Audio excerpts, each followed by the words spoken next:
नमस्कार। SME express में आपका स्वागत है। कारोबार करने के तरीके बदल रहे हैं। माइक्रो स्मॉल मीडियम एंटरप्राइजेस जो कि इकोनॉमी की बैकबोन है, वो भी बदलते दौर में खुद को बदलने की कोशिश कर रहे हैं। एमएसएमईज में बड़ा हिस्सा माइक्रो यूनिट्स का है जो कि धीरे धीरे फॉर्मलाइजेशन की तरफ बढ़ रहा है। तो इनके बीच मौजूदा ट्रेंड्स क्या बताते हैं, नए अवसरों को भुनाने के लिए किस तरह की स्ट्रैटेजी की जरूरत है, आज हम इसी को समझने की कोशिश करेंगे।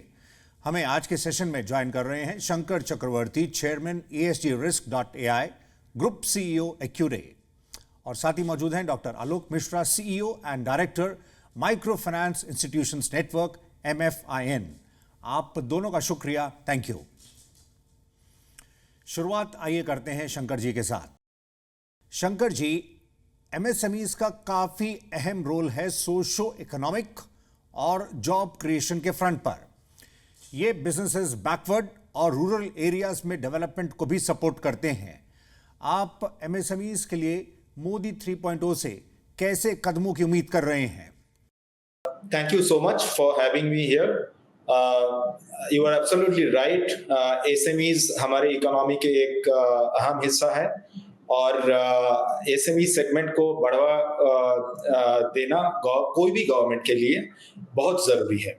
If we look at the past 5 years performance of the previous government, we can see that there are a lot of new initiatives that has been taken by the government, and we expect that these initiatives will continue. I expect that exporting MSMEs to get new incentives from the government. I also expect government to intervene in sustainability aspects to help MSMEs. MSMEs exporting to developed countries will have serious amount of pressure on becoming more sustainable, more ESG compliant, and I think going forward government may help these MSMEs through skill building, through incentive programs to achieve sustainability. Shankar ji, यानी exporting, sustainability और capacity building के मोर्चे पर आप देख रहे हैं focus. तो आलोक जी, जैसे MFIs लेंड करते हैं लास्ट माइल क्लाइंट्स और उनका फोकस रहता है इंक्लूसिव ग्रोथ पर, आपकी मोदी 3.0 के पहले बजट से किस प्रकार की उम्मीदें हैं? पिछले कई सालों से हम देख रहे हैं, जैसा कि अभी चक्रवर्ती जी बता रहे थे, कि कई प्रयास किए हैं इनको स्ट्रेंथन करने के लिए, लेकिन अभी बहुत कुछ करना बाकी है और इनको करना इसलिए जरूरी है, जिसके लिए हम काम करते हैं हमारी संस्थाएं, वो उसके दो मुख्य कारण हैं। पहला मुख्य कारण ये है कि जब हम विकसित भारत की बात कर रहे हैं, हम देख रहे हैं GDP ग्रोथ हो रही है, इकोनॉमी 3 ट्रिलियन 3.5 ट्रिलियन पे आ रही है, 5 ट्रिलियन हमको जाना है, वो सब ठीक है, लेकिन हमको ये भी ध्यान रखना होगा कि आर्थिक समानता समाज में बनी रहे और उसमें ये जो हमारी माइक्रो नैनो एंटरप्राइजेस हैं, इनका बहुत बड़ा रोल है। और माइक्रो नैनो एंटरप्राइजेस खाली लोकल जॉब से नहीं क्रिएट करते हैं, उसके साथ कई और प्रॉब्लम्स को सॉल्व करते हैं। जैसे कि वहाँ जब जॉब क्रिएट होती है तो जो लोग हैं वो सिटी में माइग्रेट नहीं करते हैं, उससे माइग्रेशन की प्रॉब्लम सॉल्व होती है, सिटी पे जो प्रेशर है वो भी सॉल्व होता है, लोकल जॉब्स क्रिएट होती हैं, इंक्लूसिव डेवलपमेंट होता है। तो ये है रोल, और मेरे ख्याल से करीब 70 से 80% एंटरप्राइजेस जो इंडिया में होंगी वो नैनो एंटरप्राइजेस ही होंगी। अब उनके लिए करना हमको क्या है? क्रेडिट तो हम करने की चेष्टा कर रहे हैं, लेकिन अभी भी बहुत गैप है। रिक्वायरमेंट आप कोई भी स्टडी ले लें, IFC की स्टडी ले लें, वर्ल्ड बैंक की स्टडी ले लें, सिटी ग्रुप की भी शायद एक स्टडी है, तो क्रेडिट गैप बहुत ह्यूज है। अगर आप देखें कि माइक्रो फाइनेंस सेक्टर जो कि नैनो एंटरप्राइजेस को बेसिकली फाइनेंस करता है, उसका आप अगर क्रेडिट रिकवरी का आप ट्रेंड देखें तो किसी भी क्षेत्र से बेटर है, ऑलमोस्ट 99% रिकवरी है। लेकिन फिर भी उसको दूर करने के लिए मेरे ख्याल से मेरी एक अपेक्षा रहेगी सरकार से कि हम बातचीत कर रहे हैं सिडबी के साथ, CGTMSE के साथ, DFS के साथ भी, कि एक बराबर की गारंटी स्कीम बनाई जाए जो फंडर को गारंटी दे सके कि आपका अगर पोर्टफोलियो इसमें खराब होगा तो इस गारंटी स्कीम से कवर हो जाएगा, ताकि वो थोड़ा एश्योर्ड हो जाए। और जब अगर ये गारंटी स्कीम हो जाएगी, उससे एक और फायदा होगा कि रेट ऑफ इंटरेस्ट भी कम होगा, क्योंकि फिर फंडर अगर गारंटी बैक फंडिंग करता सकता है, तो वो मार्केट से रिसोर्सेज उठाने में भी कम होगा। शंकर जी, आइए आगे बढ़ते हैं। ट्रेडिशनली ऐसा देखा गया है कि लेंडर्स को एमएसएमईज की बुक्स को लेकर इश्यूज रहते थे, लेकिन डिजिटल ट्रांसफॉर्मेशन के इस दौर में जैसे एमएसएमईज फॉर्मलाइजेशन की तरफ बढ़ रहे हैं, आप cash flow based lending model के पोटेंशियल को कैसे रीड करते हैं? ये तो बहुत ही लास्ट 5-6 साल में आप देखें तो this alternate data sources that has come up, उनके जरिए काफी एनबीएफसीज और now even some of the banks are able to take decisions. So आप एक जीएसटी डेटा जो है उनका देख लीजिए। Even if a company does not have a formal balance sheet, if that company can produce if that entity can produce GST data, you can, as a lender, you can figure out how this company is growing, what kind of sales this company is achieving, and so on. So this is a revolution that has happened in India, but the full impact of this revolution maybe we'll understand 5-6 years down the line. Digital lending is a very, very important part in the growth of MSMEs. इसमें rating agencies के भी role हो सकते हैं, जो हमारे जैसे मेरा है जो एसएमई फोकस्ड रेटिंग एजेंसी है, इनका जो रेटिंग रिपोर्ट्स है, ये रिपोर्ट में भी GST, EPFO and other kind of alternate data sources can be included to provide insights on future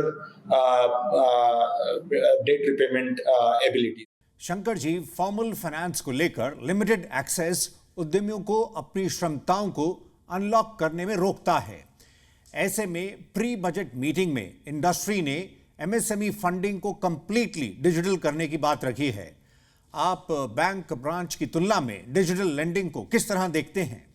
Lending to MSMEs through branch banking kind of a system is impossible. If you have to overcome the bridge, the gap of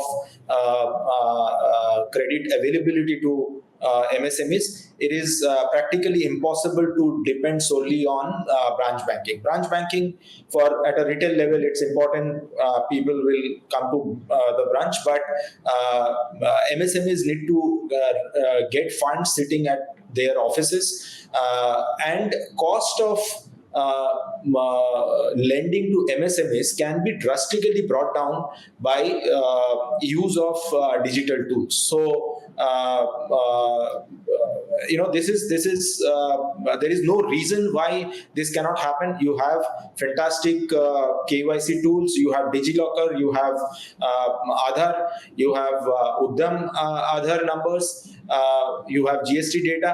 So there is practically no reason why one small entrepreneur cannot apply for a loan and the bank cannot sanction that loan without physical intervention. Also, another important thing about digital lending is that it can actually eliminate malpractices and bring in good governance. आलोक जी, जहां एक तरफ बात digital lending की हो रही है, पर शायद आपकी स्पेस में जहां जोर लास्ट माइल आउटरीच पर रहता है, वहां पर पर्सनल कनेक्ट की भी अपनी अहमियत है। ऐसे में आप हमें यह बता सकें कि फिलहाल टेक्नोलॉजी का किस तरह से रोल है माइक्रो फाइनेंस इंडस्ट्री में? कि यहाँ पे पर्सनल कनेक्ट भी जरूरी है। ये इसलिए जरूरी है क्योंकि लास्ट माइल बैंकिंग है माइक्रो फाइनेंस, जिसमें कि आदमी को हम कहते हैं ना कि पुल फैक्टर नहीं है कि आप ब्रांच में आके वो काम करेगा, बट आपको वहाँ जाना पड़ेगा, उसके घर पे जाना पड़ेगा, उसके ऐसा आपको टाइमिंग ट्रांजैक्शंस का रखना पड़ेगा, उससे बात करने का, कि उसकी जो दिन की दिनचर्या है उसमें व्यवधान ना आए, क्योंकि उससे अपॉर्चुनिटी कॉस्ट बढ़ जाती है। अगर आप ब्रांच बुलाएंगे तो वो फिर उसका आधा दिन चला जाएगा, आधे दिन की कमाई चली जाएगी। पिछले 5 साल से इस पे काम कर रहे हैं, जब से भारत सरकार ने ये डिजिटल स्टैक क्रिएट किया है, और उसके हिसाब से काफी चीजें डिजिटल हो चुकी हैं, क्लाइंट को इनकन्वीनियंस किए बिना। फॉर एग्जाम्पल, पूरी क्रेडिट अंडरराइटिंग जो है माइक्रो फाइनेंस में अब ऑलमोस्ट 80% जो हाउस होल्ड इनकम वेरिफिकेशन को छोड़ के बाकी सब चीजें जो हैं वो डिजिटल हैं। एक लोन ऑफिसर आदमी के पास जाता है या उनके जहाँ भी कार्य क्षेत्र है, सारी इंफॉर्मेशन टैब पे लेता है, उसको भरता है। उसके बाद उनको क्रेडिट ब्यूरो का जो टैब में लिंक रहता है, उससे उनका सीआईसी की रिपोर्ट देखता है, eligibility machine based algo calculate करती है, उस हिसाब से लोन उसका तैयार हो जाता है। केवाईसी भी वहीं पे हो जाती है टैब में। तो पूरा क्लाइंट एक्विजिशन प्रोसेस डिजिटल हो गया, डेटा भी डिजिटल हो गया। दूसरा, अगर लोन सैंक्शन हो गया तो लोन भी आजकल थैंक्स टू धन्यवाद प्रधानमंत्री जनधन योजना का, जिससे सबके पास प्राय हमारे गांव में भी, सुदूर क्षेत्रों में भी लोगों के पास बैंक अकाउंट है। बैंक अकाउंट में ही पैसा डिसबर्स होता है, तो पूरा डिजिटल है। उसके बाद तीसरा जो है, रीपेमेंट में भी बहुत सारे ऑप्शंस इंडस्ट्री ने दे दिए हैं। जो डिजिटल आजकल हम लोग हाइप करते हैं, इसमें हमको जब हम इस सेक्टर के साथ काम कर रहे हैं तो हमेशा ध्यान रखना है कि उनकी कन्वीनियंस क्या है, कोई भी चीज उनके ऊपर थोपी ना जाए। अब आप सबको डिजिटली लिटरेट और स्मार्टफोन ओनर नहीं बना सकते। शंकर जी, बजट 2023 में सेक्शन 43B के जरिए इंडस्ट्री को डिलेड पेमेंट्स पर सपोर्ट करने की कोशिश की गई थी, पर आपने देखा होगा कि इसको लेकर कई इश्यूज रहे हैं। तो जहां एक तरफ बात है कि इससे कमर्शियल प्रैक्टिसेस में डिसिप्लिन को बढ़ावा मिल सकता है, वहीं इंडस्ट्री के कई सेगमेंट्स इसका विरोध भी कर रहे हैं। What is your take? मुझे लगता है कि इस the intent behind this section was very good. It's a long-standing problem of the SME sector, delayed payment from the large companies. However, like every regulation with good intent also has some unforeseeable side effects. I think we are seeing that some SMEs themselves are not comfortable now with this aspect of the new regulation. I think there will be some changes. Exactly how, we'll have to wait for the budget announcements to see. But I hope that this will be tweaked to some extent to accommodate concerns of all the stakeholders. Shankar ji, ऐसा भी देखा जा रहा है कि entrepreneurs कई बार repeat orders की वजह से डिलेड पेमेंट्स को रिपोर्ट भी नहीं करते हैं। एज पर नॉर्म्स, सेंट्रल पीएससीज और कंपनीज जिनका टर्नओवर 500 करोड़ से ज्यादा है, उन्हें ट्रेड्स प्लेटफॉर्म पर ऑनबोर्ड होने की जरूरत है। लेकिन एलिजिबल बायर कंपनीज के नॉन रजिस्ट्रेशन के पहलू पर आप क्या राय रखते हैं? Say that any digital initiative will have to be given its own time to mature, because this is a very, very diverse country. The literacy levels, the access to technology is not same for all the segments. So therefore, this adoption will take its own time. However, one of the main concern for the large companies is, say for example, privacy. They're concerned that a big auto company will think that their competing auto manufacturers will get access to their competitors' data from the platform. So these kind of concerns probably needs to be addressed for better adoption. And I think these platforms are working on the same. आलोक जी, आप जैसे कुछ देर पहले इस बात की जिक्र कर रहे थे कि टेक्नोलॉजी के इस दौर में थोड़ा संभल कर देख कर चला जाए, पर आप ये बता सकें कि जैसे आपके मेजॉरिटी बोरोअर्स रूरल एरियाज में महिलाएं हैं, आप ई कॉमर्स में संभावनाओं को उनके नज़रिए से किस तरह से देखते हैं? क्योंकि माइक्रो विमेन एंटरप्रेन्योर्स के लिए लोकल से ग्लोबल चेन में कई तरह के मौके हैं। एकदम सही बात कही है, बहुत पोटेंशियल है और उससे दो चीजें होंगी। एक तो उनका मार्केट बढ़ेगा जिससे वॉल्यूम्स बढ़ेंगे, और दूसरा वो जो उनको लोकल मार्केट में जब वो प्रोडक्ट को ले जाते हैं, उससे नेशनल मार्केट या इवन सपोज मैं आगे की देखूं तो ग्लोबल मार्केट में भी अगर लिंकअप हो जाए ई कॉमर्स के जरिए, तो उनका जो मार्जिन है ना, आज उनको अगर 100 रुपए के, मतलब एक छोटा एग्जाम्पल दे रहा हूँ मैं, 100 रुपए के प्रोडक्ट में सिर्फ 5 रुपए प्रॉफिट मिल रहे हैं, तो प्रॉफिट भी 20 हो सकता है, 25 हो सकता है। तो दोनों तरफ से उसमें फायदा है। अब इसके लिए करना क्या होगा? देखिए, जो क्रेडिट हम प्राइमरीली डील करते हैं आरबीआई रेगुलेटेड इंस्टीट्यूशन से, जो फाइनेंस करती हैं, बैंक हो गया, एनबीएफसीज हो गए, एनबीएफसी एमएफआई हो गए, स्मॉल फाइनेंस बैंक्स हो गए। तो इस कड़ी को ले जाने के लिए जो मैंने पहले बात कही कि फाइनेंस नेसेसरी है बट सफिशिएंट कंडीशन नहीं है एमएसएमई के ग्रोथ के लिए, तो हम तो फाइनेंस साइड में काम कर रहे हैं, जागरूकता भी फैला सकते हैं, लेकिन ये जो स्ट्रक्चर क्रिएट करना है लिंकिंग का, मार्केटिंग का, इसके लिए सरकार को काम करना पड़ेगा। आप देख रहे हैं एसएमई एक्सप्रेस। फिलहाल हम ब्रेक के लिए रुक रहे हैं, जल्द लौटते हैं।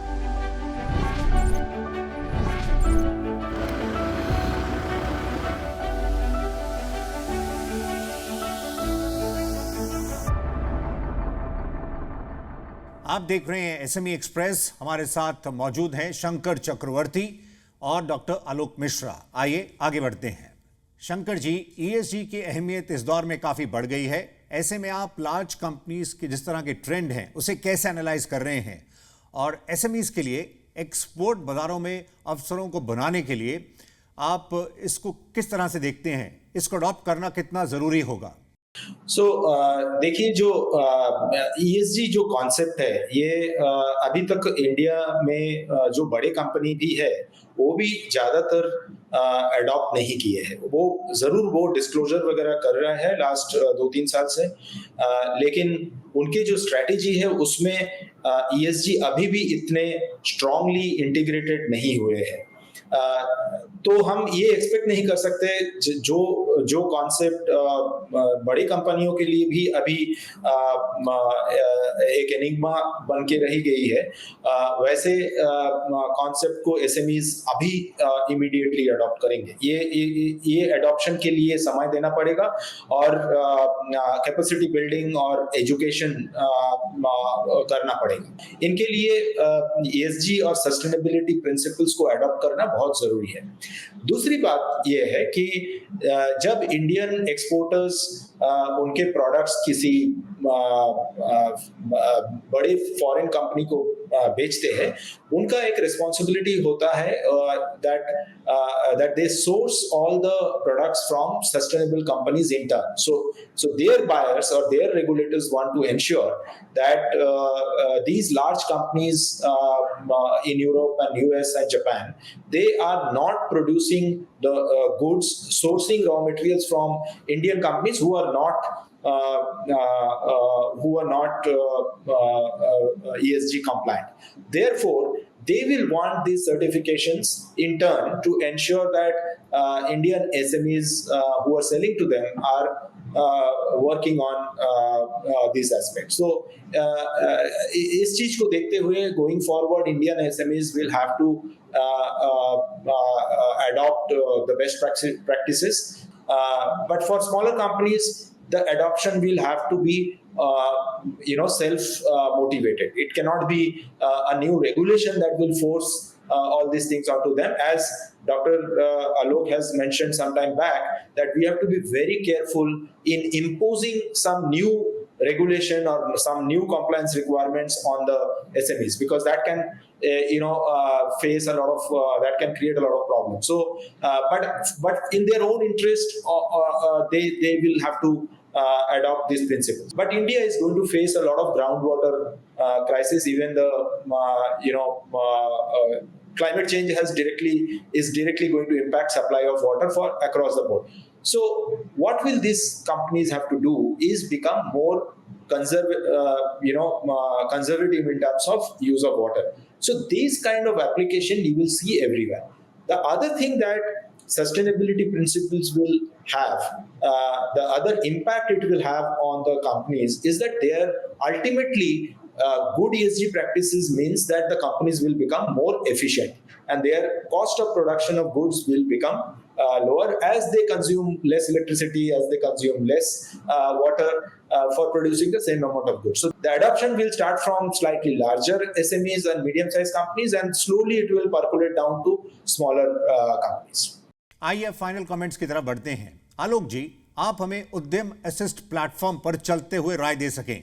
इनफॉर्मल माइक्रो एंटरप्राइजेस के नजरिए से रजिस्ट्रेशन का आंकड़ा इस कैटेगरी में 1.93 करोड़ को पार कर चुका है। जब नंबर का रिक्वायरमेंट आया था तब हमारे लोगों को ये प्रॉब्लम हुई थी बिकॉज इस जो हमारे क्लाइंट्स हैं, छोटे क्लाइंट्स, वो नहीं कर पा रहे थे।